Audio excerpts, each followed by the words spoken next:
Welcome to another edition of the Time for Impact podcast. My name is Chris Wade. I'm here with my co-host Matt. How are you, Matt? Hi, Chris. I am good. Thank you very much. How are you? Are you okay? Yeah, good. And as always, excited to hear from our guest.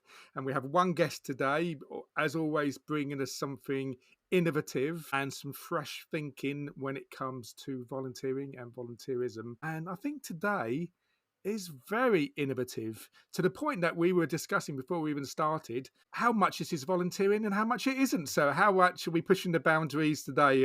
We'll wait and see. And our guest today is Andrew Kaufmann from the Time to Give Network. Hi, Andrew. How are you? Hi, I'm great, Chris. Good to see you. Good to see you, Matt, as well. Appreciate the opportunity. Yeah, it's good to have you with us. And as I probably start with every episode and every guest, perhaps you'd like to start by telling us your route, and I know yours is quite unusual, into the world of volunteerism.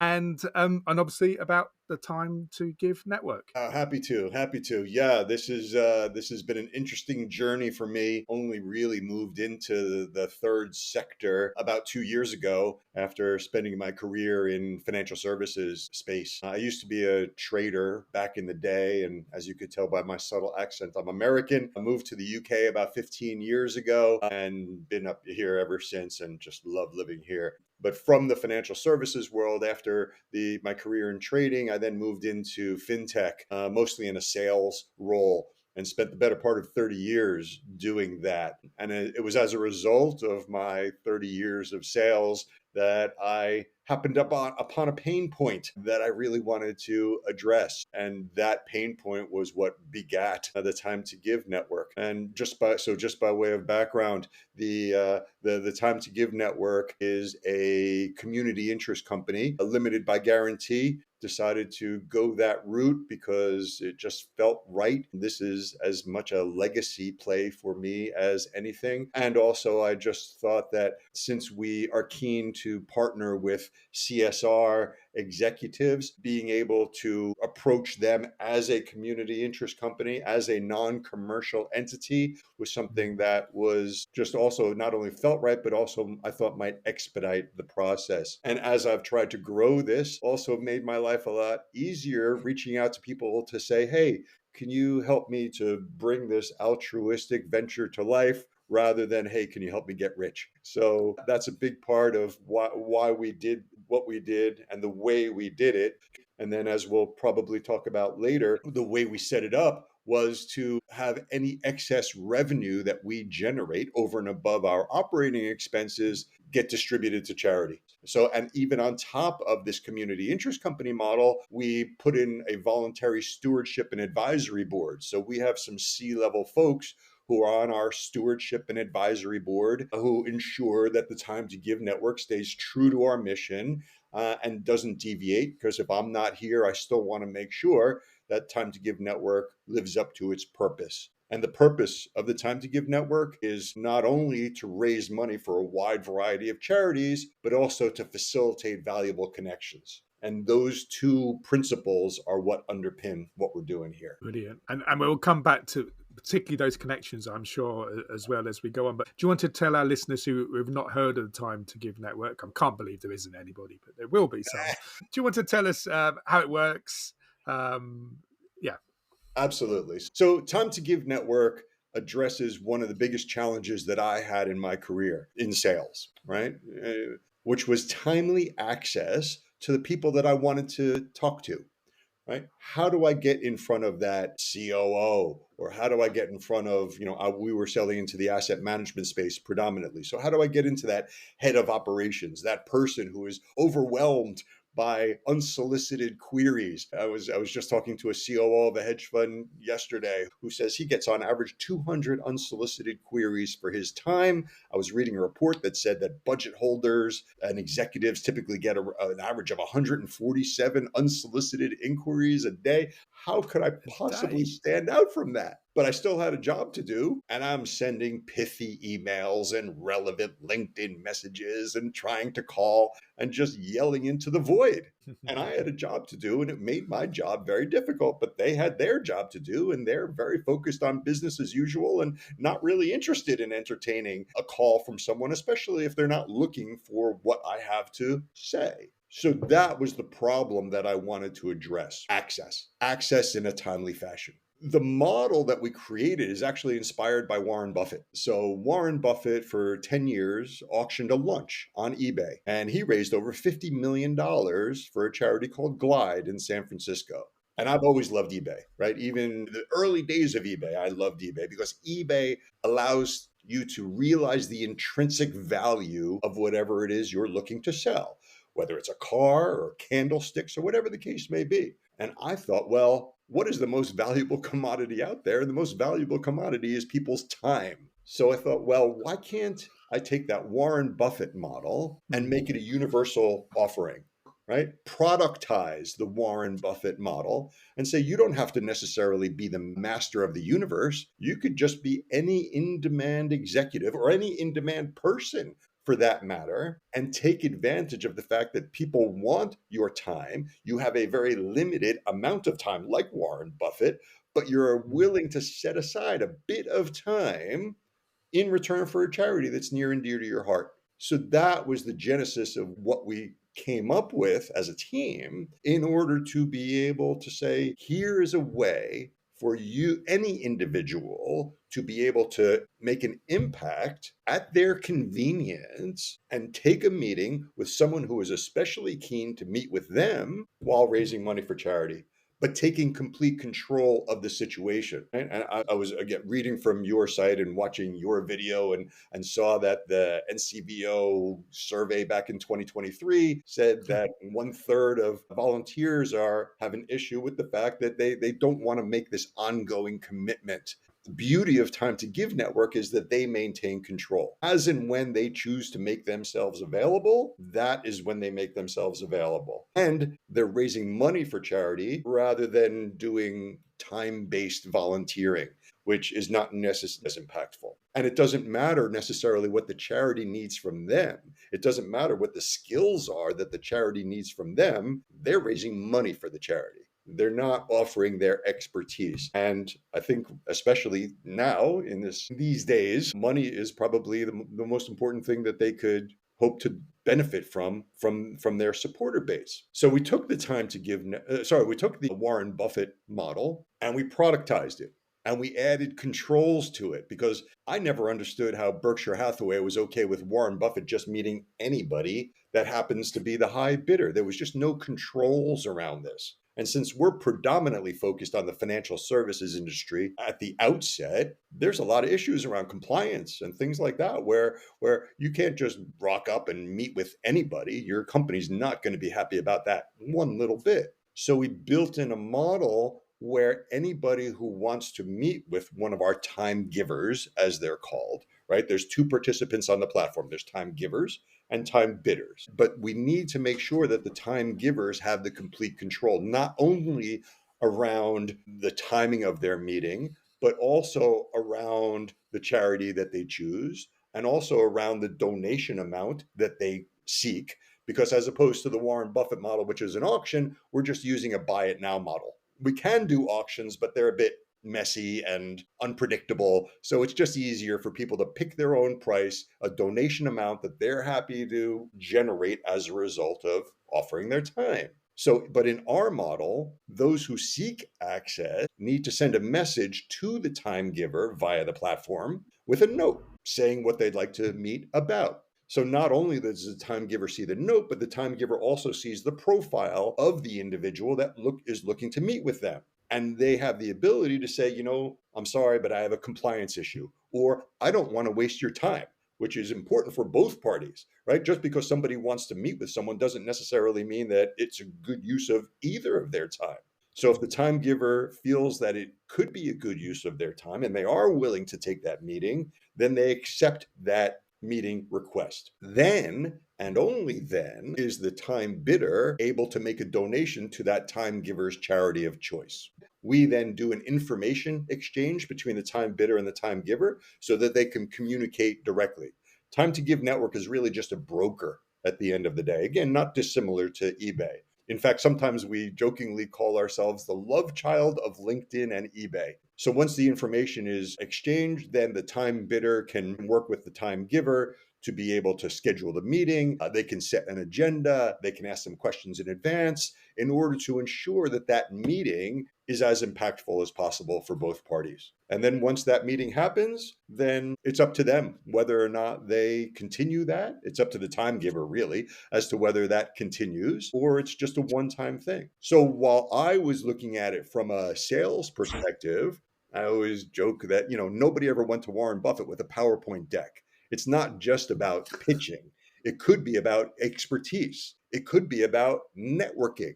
It could be just about getting a selfie and Yeah. meeting, a sports star that is willing to raise money. So basically, Time to Give Network is a mechanism where anybody can offer access in return for a donation. Again, initially focused on the UK financial services industry, but we're moving to the US and going to grow it out in the US and then continue on in this universal model. That's a lovely and full introduction to the model, Andrew.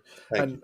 And I suppose there'll be people listening. Most of our listeners are either volunteer leaders of some description or charity directors or CEOs.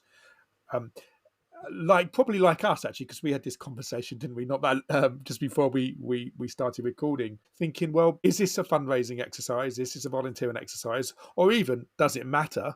Mm. Which will probably be where I'm sitting on it. And what can we learn? So I suppose I'd be interested in. So you've focused largely on the financial expertise in terms of your time givers. Are there plans to expand that, or are you already expanding wildly from that? Because I imagine there are charity leaders listening, and Matt and I often talk about community, for instance. So the first thing I was thinking about, well, there'll be people within my community of supporters for whatever cause I'm connected to, Mm. who, first of all, they may be financial industry experts, so they may well be interested, but they may also have a whole range of other expertises to bring to the table.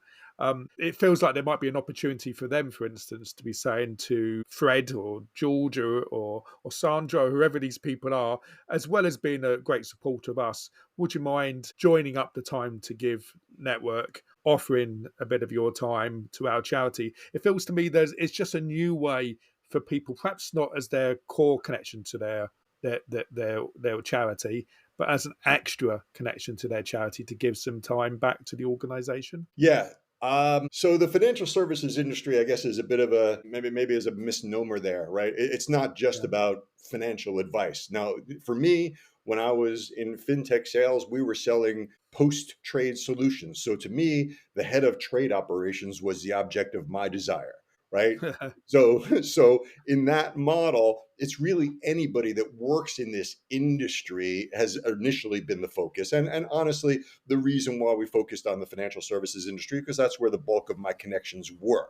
But there Yeah. is nothing specific to the financial services industry that this is based on. At the end of the day, anybody who is in demand, right? That's the key. Now, I was a salesperson. I was not in demand. Like, I didn't have people soliciting my time as opposed to the COO of a hedge fund who, like I Yeah. said, is getting a couple hundred unsolicited queries in his time, maybe because he has a budget, maybe because he's an expert in his field and people want to talk to him. So it's really anybody who receives unsolicited interest in their time for whatever reason technically qualifies as an outstanding time giver candidate. So I have the CEO of a charity as a time giver. Now, whether or not the other side of that transaction will ever manifest itself, I don't know. But here's the important part from a time giver perspective, because a lot of people ask about that. They're like, well, I'm happy to offer my time. I just don't know if you have the people that want my time. My response to them, and where we're having very good success, is that those in demand executives or individuals, forget about executives. It could, like I said, it could be a sports star, it could be anybody famous, that has people that are interested in their time. But for an executive that receives this unsolicited interest in their time that they typically ignore, right? Again, going back to before, I was one of those ignored people that couldn't get any traction. If they are willing to go back to those individuals that are seeking their time for whatever reason, regardless of their career, regardless of anything, if they're willing to go back to those individuals and rather than ignoring them, have a canned email, a time to give network email response that says, hey, I am super busy, but I do make myself available for an hour a month on the time to give network. So if you want to meet with me, go over there, right? Rather than ignoring them. This allows them to not only separate the wheat from the chaff, this also cleans out their inbox because now they've been given their marching orders. If you want to meet with me, you need to go to the Time to Give network. And if you see a compelling ROI on that charitable donation, then I am more than happy to meet with you. But otherwise, I'm just going to keep ignoring you and waste everybody's time, right? So anybody can populate their own market, and then it's just a matter of the frequency with which they are willing to take meetings. We have some, like the COO of Aviva Investors, who's willing to take a meeting once a quarter. She could take multiple meetings a week if she wanted to, but this is her pace. Her pace is quarterly. Now, if somebody is in demand, but maybe a little less busy, they could fill their boots. They could take as many meetings as time permits. And as long as there is a market for their time at that price point, they could take as many meetings as they want and raise as much money for charity as they want, which really is quite freeing. And it's also very bespoke to the individual and how in demand they are and how much they're willing to make themselves available. It was that matching bit that I wanted to. I think you've answered some of that question, because there's always a danger, isn't there, that anybody to go to the Time to Give network needs to know it exists, and people who are looking for people in the financial services industry, hopefully they're going to know, I'm going to go to Time to Give network. But Yes. the downside of that is that you get only people looking. I mean, I'm on there, if everybody really wants a slice of my time, I'm Right. on your network, as you know, Andrew. But I suspect most people who go looking on the system aren't looking for my expertise, because they're looking for sales opportunities in financial services. But that idea that actually to use your email footer or your out of office reply to Yes. drive people to that will hopefully over time broaden your network. So Exactly. you've got a good match between givers and Well, buyers. it is the most efficient method to count on the Time to Give network to sign up time bidders that have a natural interest in your time or anybody else's time. It could happen. And we're happy to have people on. Everybody can sign up for free as time givers. I don't want to deny anybody the opportunity to raise money for their charity of choice. Everybody's welcome. But yes, it really does help if they are willing to direct traffic to us. That obviously helps us a lot. And on the other side, so there's another side from the matching, right? Because when we sign up time bidders, they're like, well, who do you have? Like, do you have anybody that I even care about? Because the system is opaque. It's not like you can just log in as an individual and see who's there and check it all out, right? It is a subscription-based model. So it does cost £15 a month with the first month free, but it does cost £15 a month for a time bidder to join and be a part of this, right? Or £150 a month for a 1-year seat license, which then provides a bit of comfort to the time givers, knowing that this isn't just something open to retail like an eBay is. And it also ensures that those who are signing up have a bit of skin in the game and they're really going to participate. But when a time bidder signs up, or when they ask me before they sign up, well, who do you have? And I can give an indication on our website. We have an indication of who's on the platform. We're constantly posting on time giver spotlights on LinkedIn. Some of them are very senior financial services individuals. Some of them are focused in the third sector. Some of them are completely outside of the both. But when we sign up a time bidder and they're asking me, who do you have? My answer to them is, it doesn't necessarily matter who I have. Who do you want? You give me a list of all the people that you want to meet with. We then go out under this altruistic banner and tell that individual, hey, for no cost and no minimum time commitment, you pick the day, the time, the location, the duration of the meeting. You pick if it's Zoom, you pick if it's in person, you pick the charity, you pick the donation amount, you pick who you meet with. You have complete control of the whole process. And by the way, Mr. or Ms. in-demand executive. The market is already preloaded for your services because I'm acting on behalf of one of our community who's expressed an interest in your time and is willing to donate X £100 in return for access. Because I'll ask that time bidder if there is a price point that they would be happy with where they see an ROI. So we as a service are happy to go out and try to make it target rich and bring those individuals on behalf of our time bidders. The other thing that we're seeing time bidders do is to directly do outreach to those individuals that they want to meet with and say that they're on this not-for-profit platform, which has a full audit trail. So there's no backhanders, and just reach out to them and say, hey, we appreciate that there needs to be a value exchange here. We know that you are busy. We are more than happy to donate X £100 to your charity of choice if you would consider joining the Time to Give Network platform for free so that we can connect there and we can get an hour of your time or a half hour of your time or whatever it is they're asking for. So there's a lot of proactivity where time bidders bring on time givers and time givers bring on time bidders so that this model can continue to propagate not just within the UK financial services industry, but globally, as long as we have the connection to the local charities within that country. So again, right now we're just focused on the UK.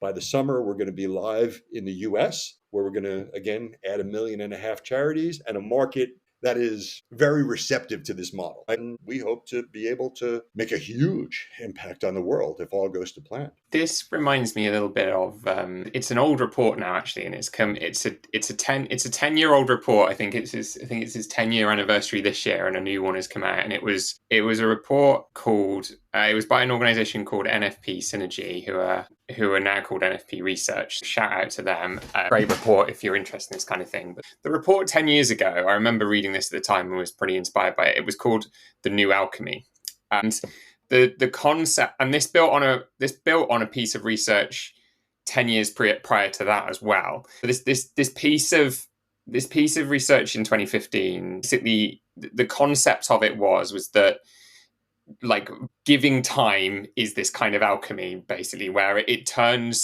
time into, their concept was it turns time into sort of human gold of changed lives, right? This idea that if you give time, it's transformational in some way. And I think what this model really taps into, I think, which is exciting and innovative for me, is it goes, okay, you're a busy person. You're not necessarily going to volunteer in a conventional way. You're not necessarily going to volunteer in a formal way. You might do, but there are aspects of your time that can still be that can still be that gold, that can still be transformational, and can be used in this kind of innovative way through the Time to Give Network to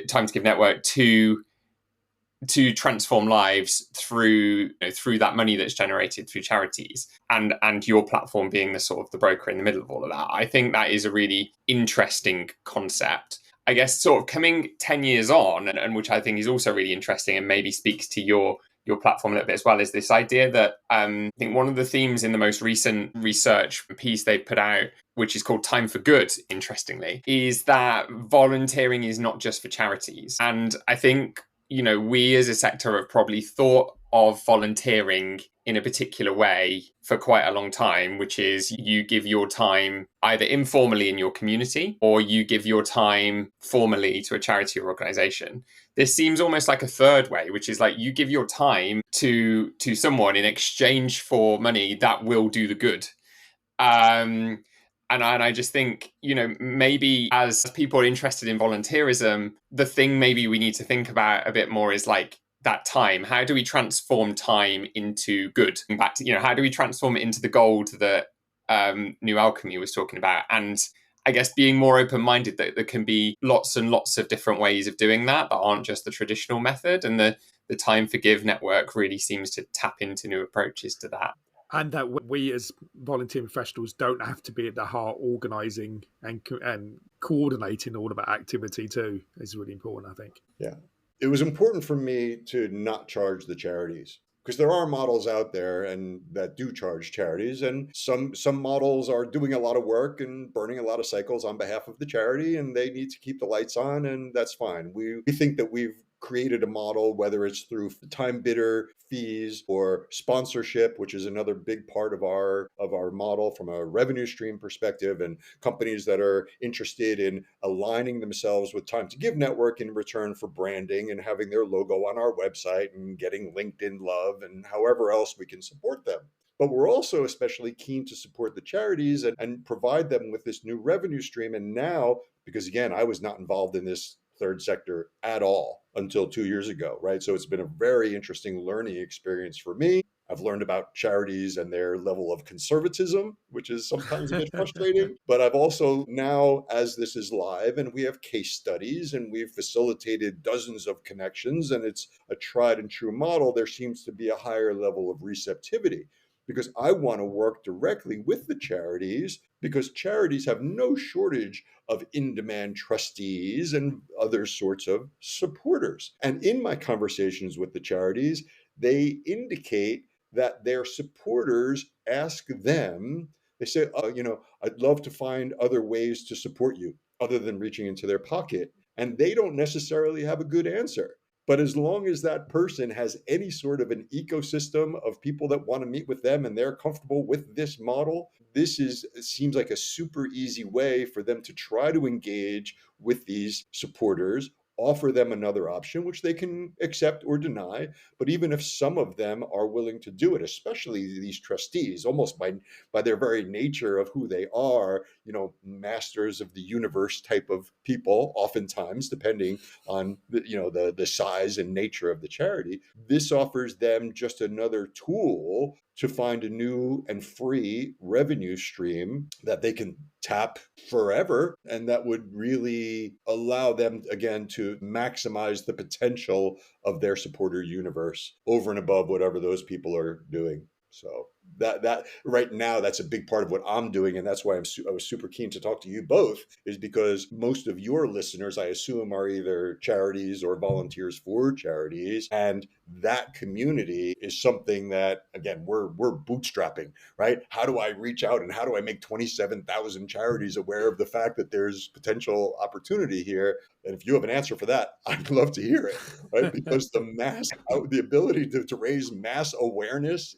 on a bootstrapped model, boy, that's a tough one. Yeah, I think we have the same problem in the opposite direction sometimes as well, because I think we as charities or volunteer involving organizations, we're trying to reach skilled people, we're trying to reach busy people, we're trying to reach people we're not in touch with often, and we tend to be quite good at being in touch with the people we're in touch with, like with the communities that we've cultivated often over years that are naturally drawn towards our cause for whatever reason. But what we're not good at is reaching people who often, for want of a better word, aren't like us or don't speak our language, either because they haven't had experience of our cause for whatever reason, or they haven't volunteered before or whatever. And I think that's another one of the real kind of big positives of your platform, is like it presents the opportunity to donate time in a way that is familiar to the people that are donating time in this way. I'm sure your audiences, for example, in financial services,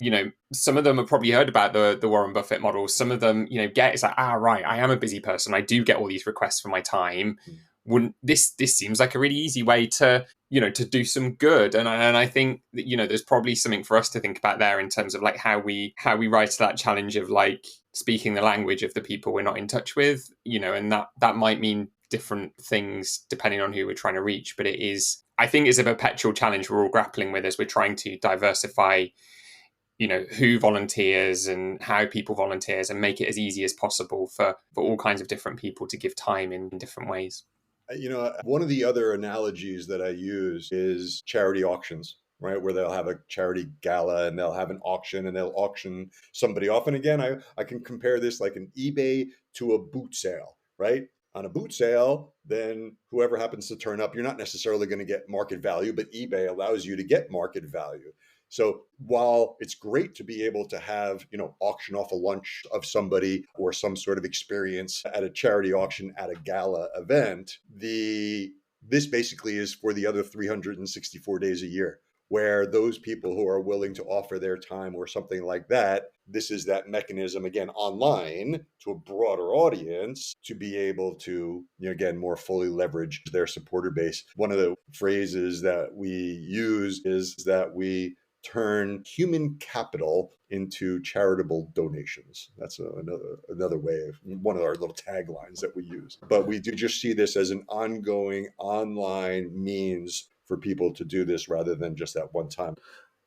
I'm just thinking of our listeners. I'm imagining there's a little bit of head scratching going on, not because they don't buy into the model at all, but how does this fit into my way of working? How do I leverage this kind of opportunity Yes. in my organization? And I'm sure some are also thinking, well, is this one that fundraisings will be more interested in than volunteer managers? I don't know. Again, I don't think it really matters, but I think we should all be thinking about it because, are there ways, for instance, where we can build this into our corporate volunteering asks? So, our corporate volunteering is often about people, doing bits of fundraising. Sometimes it gets into the world of skills-based volunteering, which is fantastic when it happens. But I think it rarely really taps into those really busy people in those organizations in a big way. So is this a way for the CEO, the chief financial officer, whoever it might be in these corporates, to get involved in a way that they got some control, as exactly as you described? Yeah. Does it fit into the celebrity and patron work that charities do in terms of most charities, certainly big ones, have got some VIP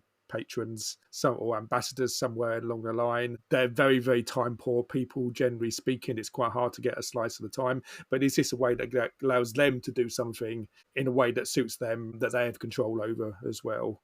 I don't know. Maybe it is. Yeah. So I think there are ways for us as volunteer professionals to think, well, how do we work with our organisation to widen our perspective as an organisation about what volunteering is, or rather what giving of time is, which is the same thing in many ways. Thinking about how people can participate in their own ways that suit them, which again the charity sector are getting better at, but traditionally we've been very much saying, this is what you want to do, can you do it? So yeah, I think there's some really interesting head scratching moments, but in a positive way for people to take away from the conversation. One of the things I wanted to ask you, Andrew, apart from sign up to Time to Give Network and sign up your supporters, what do you think? You said yourself that you thought the charity sector is quite conservative, and I tend to agree with you. What do you think that the charity sector could be learning from your experiences at Time to Give Network beyond just joining up? What sort of things should they be thinking about in terms of developing their own initiatives and programs? Right. I think, we've been talking mostly about individuals, right? And individuals offering their time in support of their charity, whether it's a trustee or a volunteer or anybody else who chooses to offer their time on the Time to Give Network. But you touched on this a bit as far as the corporate partners. Right? That's a big thing for us, right? That's where it gets really exciting, because then rather than going for individuals, if they have corporate partners, a big part of our model is about corporate social responsibility. One of the reasons why we launched as a community interest company was because we thought it would be a lot easier to partner with the head of CSR at an organization, or the head of HR, or whoever happens to be running this, right? Partner with them and get their employees to participate. Because we, again, not only offer this solution free to time givers, but it's also free for the organizations as well. We are happy to offer the employers of the volunteers all of the statistics. Who participated? How many hours did they give? How many charities benefited? How much did we raise by allowing or even encouraging our employees to participate in this? And then they get hard statistics that they can then put into their CSR report, all for free. So from a charity perspective, in addition to potentially going to the individual supporters, going to the charity partners and making them aware of this, and having the C-level employees showing that they're leading by example and naming the charity that is the charity partner as the beneficiary of that meeting, that is impactful. And if they have multiple charity partners, so much the better. Then they'll put themselves up a few times a year and do it one each time. The panacea for me, or for Time to Give Network, is allowing the employees to pick their own charity, right? They're going to do it because they're raising money for their charity. This is near and dear to their heart, and they can find that hour. But then if the corporation sets up, or their employer rather, sets up a model in which they do matching gifts, and they match that donation to their corporate charity partner, then the employee knows that they're not only helping the charity that they care about deeply, but they know that they're doing good for the organization and raising money for the charity partner, which then is even more, makes that relationship that much more impactful. So if companies are looking to maximize the potential of this charity partnership, then either having their C-level folks donate their time in return for their charity partner, doing some sort of a matching gift model where I, which I outlined, that would allow the employees to not only raise money for charities they care about, but also raise money for the corporate charity partners. It's really having those conversations with whoever they work with at the organizations to be able to raise awareness, because that gets a lot of people aware at once versus individuals, and that can be much more impactful for that charity. I'd be intrigued to know some of the cultural barriers. When I say, I mean organizational culture, I don't mean transatlantic, but the cultural barriers that you've faced working with the charity sector, a sector you're not, well, at least it wasn't until a few years ago, Yes. familiar with. You mentioned the conservatism. I wonder if there's anything else in terms of you'd like to reflect that you think that the sector could be looking to change. I mean, maybe for instance around tech, for instance, as well, and um, technical Yeah. solutions, targeted marketing. What are the sort of barriers that you found in terms of just, it's quite a transactional relationship, Time to Give, and even that, I imagine, could be a bit of a cultural barrier to some people in the charity sector. Shouldn't be, but it could be. Yeah, the transatlantic point is a good one. I sometimes joke, it's like the reverse New York, New York. If I can make it here, I can make it anywhere. Because in America, it's just a bit different, right? The culture of giving is a bit different. And maybe it's because the tax advantages of giving is different as well. Or maybe it's just a level of conservatism here that might not necessarily exist. Americans maybe just look at what's the ROI, and they look at it in a very more black and white versus here. And there, like I said, there is maybe a level of conservatism here that might not necessarily exist there. The other challenge that I've run into from a corporate perspective is, it's just another project for them, right? It's another thing that they need to vet, and they need to assess the risk, and they need to figure out, is there this pay to play model? Is it, contravening any rules, which we've done everything we can to ensure that it's not that case. But from a corporate perspective, it's just another project that they need to look at. So what we've done is to really look at more of a land and expand model. Get one person at an organization to sign up and go and work through the process and get the organization comfortable with this model. And then and only then are they really going to take a look at it versus looking at something on spec. It's funny. I always say, I wish I created something that was like just a better widget where I'm like, okay, you understand widgets and this is how it's better, right? This is completely new, and it often requires a good 20 minutes for people to get their head around it, because a lot of times people have their own preconceived notions, right? They automatically think that this is conventional volunteerism, where I'm offering my time in mentorship or for a charity, where that's not what this is. So I almost have to unwind these preconceived notions. I think this conversation is really interesting, and the risk of me keeping plugging not-for-profit research reports today, like, it just seems so interesting how all these things are connected. But like the 2005 report, which I referenced, so 20 years ago, was called The 21st Century Volunteer, and that was all about this concept of, like, to help people be altruistic, we need to help them to be selfish as well, and this idea that volunteering isn't a purely altruistic act. And I wonder, 20 years on, it feels to me like we still haven't quite got that in lots of places in volunteerism, or we almost kind of want volunteerism to be something sometimes that it isn't. We sort of don't want it to be transactional, because sometimes that takes the magic away. Where, you know, my belief is it fundamentally is transactional. All volunteering is transactional to some extent, and we shouldn't be scared or worried about that, and not letting that hold us back. And I think what's really interesting, you know, some of the guests we've had on the podcast who, you know, are who have started or are involved with organizations that are more perhaps more modern organizations, I think have been more connected to that transactional element. So I'm thinking of people like Stephen Green and Rock Corps, and like this idea that like, yeah, volunteering is transactional. Like if you want to go to the concert, you pay for your ticket with your time. I think of organizations like Parkrun, which is not quite the same. But I think there is a bit in that which is like, there is an experience to be had here. That experience, you know, exists because people give their time, and there is almost a kind of inherent like part of that experience is giving time to it, and like, you know, you can be part of that community through giving your time, but also participating in activity and things. I think this notion of like volunteering being to some extent transactional, and that transactional meaning, you know, can mean lots of different things in different contexts, but we shouldn't shy away from that.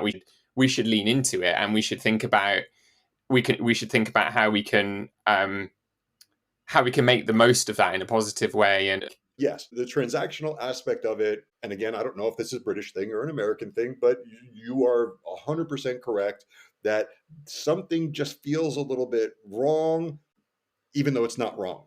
But almost for principle, people find like I'm selling my time. It just feels weird, but yet you're running a marathon for goodness sakes, right? Or doing other things. Right?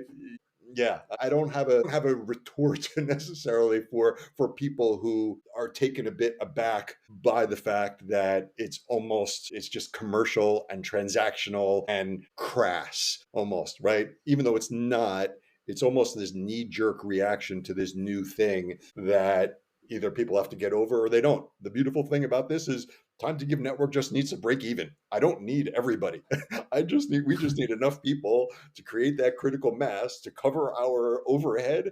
And like you said, everything else goes to charity. But it's not for everybody, even though I'd like to believe that everybody who's in demand should and hopefully will over time participate. I just think it gives this real kind of way of people to be able to use their skills to benefit an organization or charity in a way that they wouldn't necessarily be able to. They can turn that bit of time and the skills they've got into something meaningful without having to be able to apply them in the context of the charity. And I think that's really useful, because there's so many skills out there, there's so much time that it doesn't always fit nicely into the box that the charities and volunteering involving organizations, you know, want or need. And, you know, a lot of us, I think, are grappling with this notion of like, you know, people want to, I think, volunteer more on their terms these days. So, you know, they want to use their skills and talents in new ways to help organizations. But I then think people like me are sitting here grappling with yeah, I get it, but I just don't see how this over here fits into that over here. This thing that we've had going for decades in many cases, and changing the thing that's existed for decades can be very difficult and slow, and too slow for busy people who've got time to give now. And yeah, it just feels like it bypasses all of that. It doesn't take away the need for people like me to respond to that demand, because I think there's opportunity in that space as well. But it feels like there is a third way here, which is, okay, maybe your skills and time don't plug directly into the volunteerism offer that I have over here, but there is a third way, which is, you know, you use your time and your skills in a way that fits with your world, that turns into money that we at the organization can use to benefit people. Yeah. One of the other interesting pieces of feedback that we've gotten from time givers, which I've neglected to mention, is because they're individuals who are offering their time to other individuals who are somehow in their ecosystem. that time giver, when they take that meeting, is in all likelihood going to learn something. They are going to be networking with people that are relevant to their space. So not only are they giving their time and their expertise and access, but they are meeting people that are relevant to them.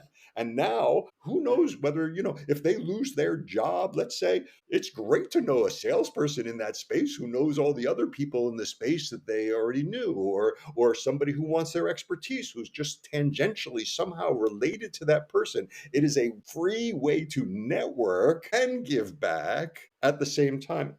It's presumably a storytelling opportunity, at least indirectly, for the charities too, because you would imagine that those two individuals having their conversation at the end of the process Yes.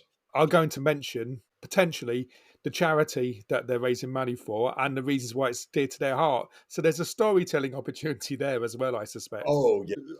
I always say that when we're talking to these people, because again, whoever's seeking access is looking to establish a level of a relationship. So the best way to establish a relationship is to start the first 10 minutes of that conversation asking why that person chose that charity, right? Yeah. And really showing an interest in this. They're the ones who made that donation.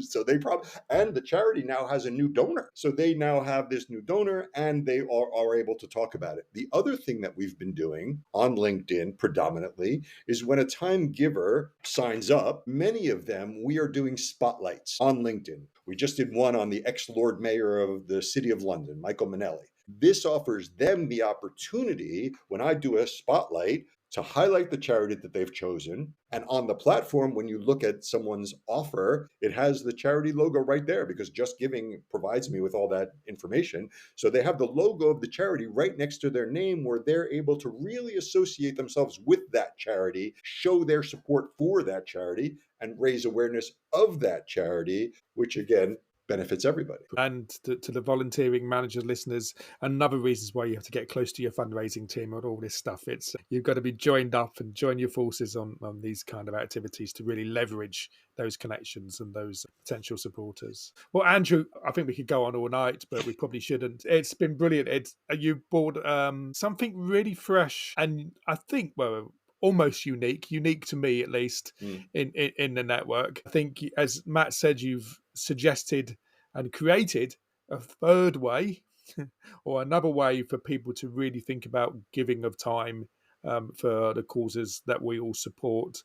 And I hope that our listeners will obviously consider connecting up with you, and I'll come back to that in a moment, but also think about what they can learn from the concept of reaching out in that transactional way, and maybe using third parties to broker those kind of contacts for them. So if people want to get in touch, Andrew, what's the best way to do that? So we have a website. It's www.timetogive.network. There's plenty of information there. There's an explainer animation and all sorts of good stuff. Again, Time Giver, it's free to sign up. You can sign up directly via the website, Time Bidders as well. And again, watch on LinkedIn, follow us on LinkedIn. We're also on Facebook and Instagram and all that other good stuff. But yeah, we are always keen to have this conversation, especially with those who are responsible for volunteerism at organizations, because that's gold for us to get an entire organization behind us. That the impact of that is obviously huge. So get in touch. And if anybody does want some of my time, I am on their network, and a donation does go to the Children's Heart Federation. I'm not as expensive as the Lord Mayor of London or Warren Buffett, so it might be worth checking out. Yes. Brilliant. Thank you ever so much, Andrew. It's been great to hear your story, and I hope it's inspired action in lots of our listeners. Thanks Wonderful. Ever so much. Appreciate the opportunity. Thank you, gentlemen. Bye-bye. Right, bye-bye. Lots to think about in that session, and I think some quite different stuff, quite a different sort of feel to some of our usual guests. Really, potential for innovation there. I suppose my key question at the end of that, and one some of our listeners might be pondering, is is this volunteering? What's your reflections on that? I think it is. I mean, I'm a purist in that sense. I think anybody who's about giving their time for free is volunteering. The question is, does it belong in a volunteering team rather than is it volunteering for me? I mean, is this something that traditionally sits within the remit of a volunteer manager or coordinator or head of volunteering? I don't know. Maybe it sits in fundraising, maybe it sits in volunteering, maybe it sits elsewhere. But I think ultimately this is somebody who's trying to leverage people's goodwill by the means of them giving time. So yeah, absolutely, I think it's volunteering. How we decide to organise that in our organisations is entirely up to us. But I think we should be, as volunteering professionals, we should be doing some lateral thinking on this, thinking what does it mean for us? Just time for Gid Network itself, but the concepts that involves. We should be thinking: are there people in our network or potential network of supporters that want to give time to us, but yet don't do so already? And if so, how do we leverage their support? How do we get them engaged in our organisations? And this feels like one of many new ways that could be explored. Yeah, I agree. I think this notion of like volunteering is not just for charities, or not just, in the traditional sense, is an important one for us to think about. I think, as sort of time marches on, I think how people give their time is changing. I think we all know that. Like, all the research seems to be pointing to the fact that, people are looking to give their time in new ways. And we'll always need people to give time in the ways we have for many years. But I think this enables people to use the time they've got in a setting they find familiar, with skills that they're already using, to generate good or to generate impact for charities. And I appreciate that the first point of that is to generate funds that will generate impact for charities. But I think for some people, they'll really connect with this in a way that they won't connect with some of our more traditional volunteering offerings. And if that's the case, I don't think there's anything wrong with that. I think there's huge value in that, actually. And I always think in terms of supporters, not donors, not fundraisers, not volunteers, etc. And I think the more we have that mindset that people want to help our causes and contribute, hopefully actively in some way or other, the better.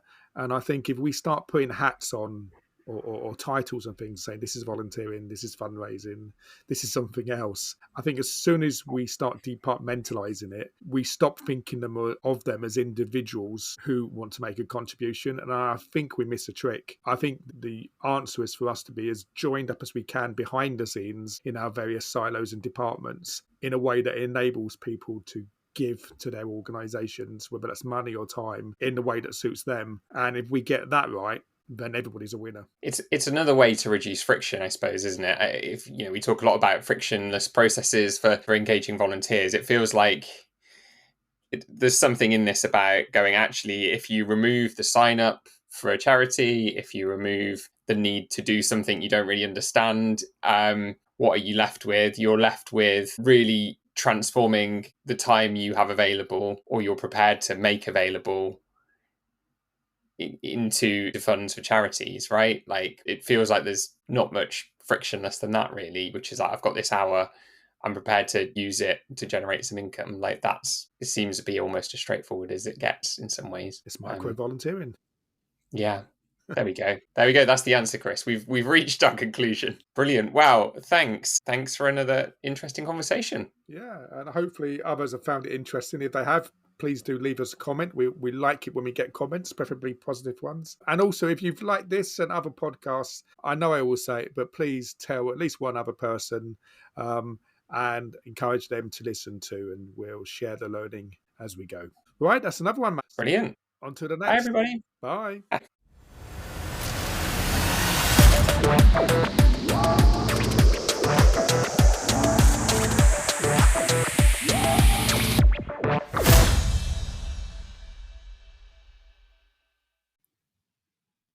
Hi everyone, Chris Wade here.